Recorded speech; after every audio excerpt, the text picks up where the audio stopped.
the Industrious Dwarves, and the Good Shoemaker.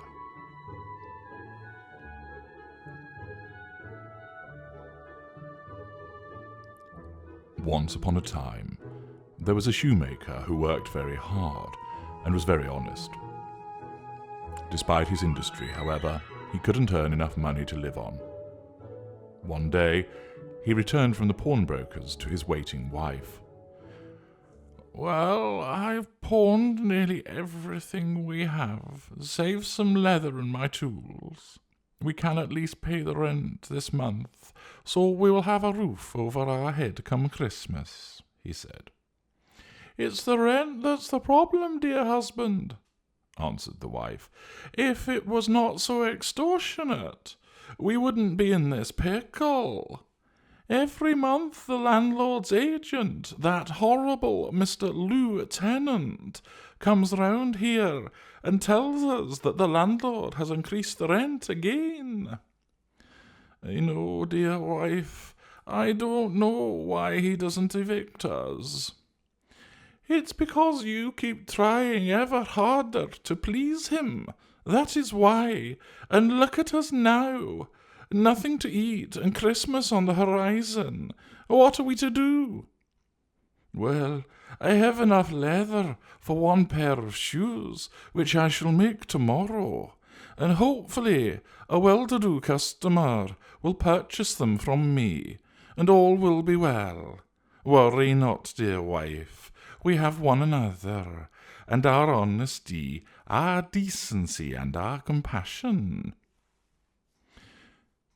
So the husband and wife headed upstairs to lie on the straw mattress, their bed having earlier been sold.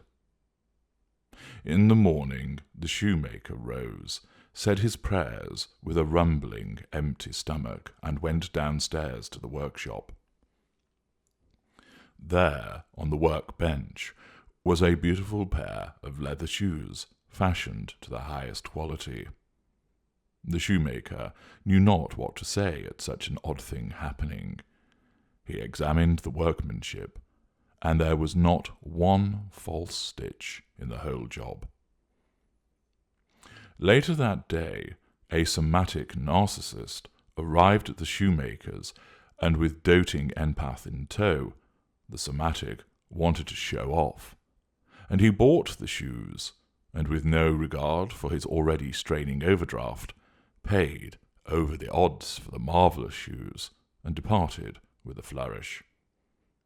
The shoemaker was elated. The money paid enabled him to buy enough leather for 2 pairs of shoes, and food to last for him and his wife for a week. In the evening, the shoemaker cut out the leather and went to bed early, so that he might get up and commence work on the shoes in the morning.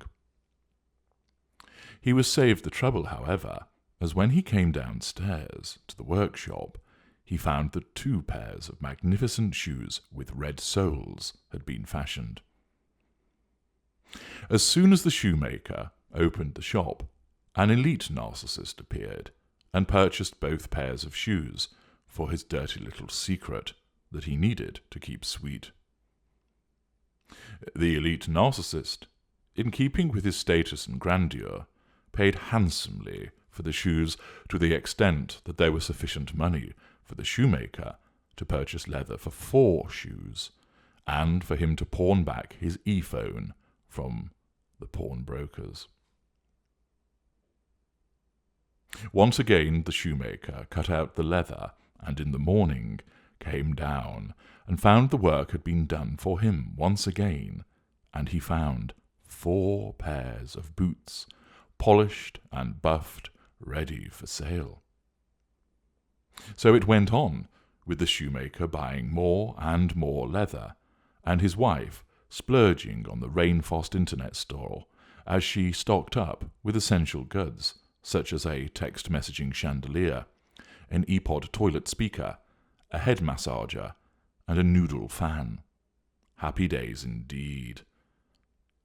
Every night the shoemaker would cut out the leather, and in the morning several pairs of immaculate shoes and boots would be waiting for him to sell.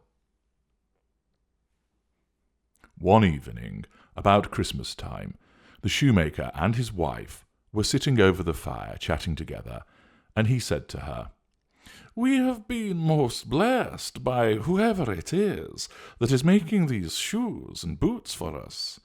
I should like to sit up and watch tonight to see who comes and does my work for me." The wife liked the thought, so they left a light burning and hid themselves in a corner of the workshop behind a curtain that was hung up there, and watched what would happen. As soon as it was midnight, there came in 7 naked dwarves, and they sat themselves at the shoemaker's bench, and all the work that was cut out. Just then a tall, sinewy figure entered. It was Mr. Lou Tennant. "Right, you miserable, vertically challenged reprobates. My boss, Nicholas Ark, wants his money's worth," muttered Tennant at the dwarves. "So tonight we need product for Noki, Udidas, James Choo Choo Train, and Meow Meow. So get those made first, and then the rejects can be left for the loser who runs this place. Capiche?" ordered Tennant. "Beg your pardon, Mr. Tennant, but when might we get our clothes back?" asked one of the dwarves. "It's rather chilly around the old willy in here." "Suck it up, Buttercup," announced Tennant. "Mr. Ark didn't want you wandering around town in orange jumpsuits with community payback plastered on the back, drawing attention to this place. Not when using your labour, he can undercut the Chinese orphans and the Indian slum kids." The dwarves lowered their heads and cracked on with their shoemaking skills. "Oh, that's terrible. Fancy making them work naked," whispered the wife to the shoemaker. "Really?" muttered the empathic shoemaker. "Okay, the poor chaps must be rather cold. No wonder they work so quickly." "But the fact that they're undercutting the Chinese orphans and Indian slum kids whilst diverting my product to the Western icons of capitalist exploitation, that doesn't concern you at all?" asked the shoemaker. "Well, now you come to mention it, how come you didn't think of it, clever clogs?" asked the wife. The next day, the shoemaker said to his wife, "Those naked dwarves have made us a good living, and we ought to be thankful to them. So we should do them a good turn. I'm sorry to see them run about naked. Well, all save the bald one. Ooh, my, he's rather buffed and ripped. Anyway, I shall make them a shirt and a coat and a pair of shoes, a waistcoat and a pair of pantaloons." "Och, bollocks to that, laughing boy," said the wife. "Run them up a onesie each and be done with it." Ever eager to please, the shoemaker prepared 7 onesies, all labelled with the names of the sins of the empath, for he had heard their names used by Mr. Tennant the previous night. "These onesies are so comfortable and warm that they'll be mightily pleased with them," smiled the kind shoemaker. The cobbler made the clothing and shoes, and instead of laying out the cut leather, he placed the clothing ready for the dwarves before he and his wife had once again waited for their arrival. Around midnight, the dwarves appeared and shuffled into place, morose looks on their faces. Yet when they saw the onesies, they smiled and laughed and put them on in the twinkle of an eye, happiness radiating from each and every one.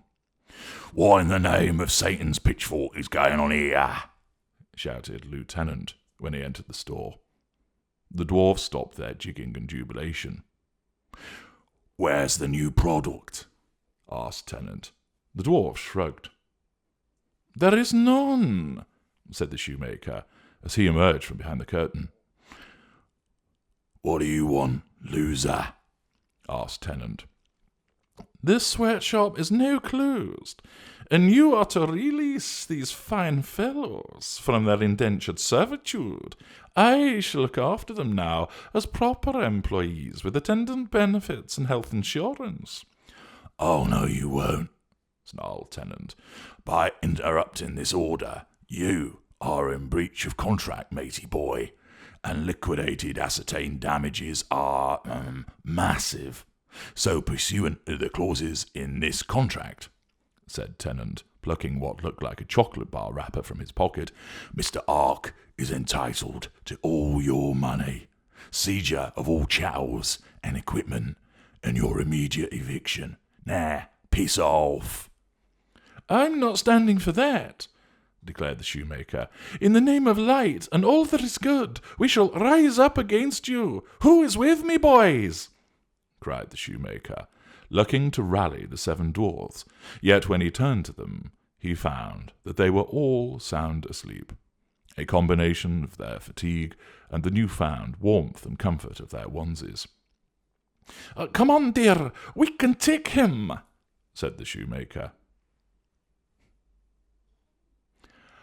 "I'm afraid not, cobbler-balls," said the wife. "Mr. Ark has made me a once-in-a-lifetime offer to supervise his golden period shop on Illusion Lane, so I'm with him now. Smeared you good and proper, he did, you loony." And with that, the sinewy lieutenant booted the shoemaker out into the cold of the night, slammed the door shut, and bolted it. As he sat on the icy cobbles, mulling over his fate, the shoemaker heard the slap of a hand on one backside and the fruity giggle of Mrs. Shoemaker as he heard the dwarfs chanting, "Triangulate, triangulate, triangulate." The shoemaker sighed and felt the first tear of dejection trickle down his cheek as penury and misery beckoned.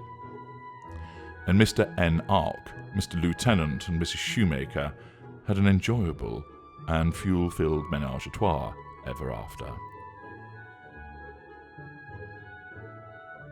I'm H.G. Tudor. Doubtless you've enjoyed another Narc tale.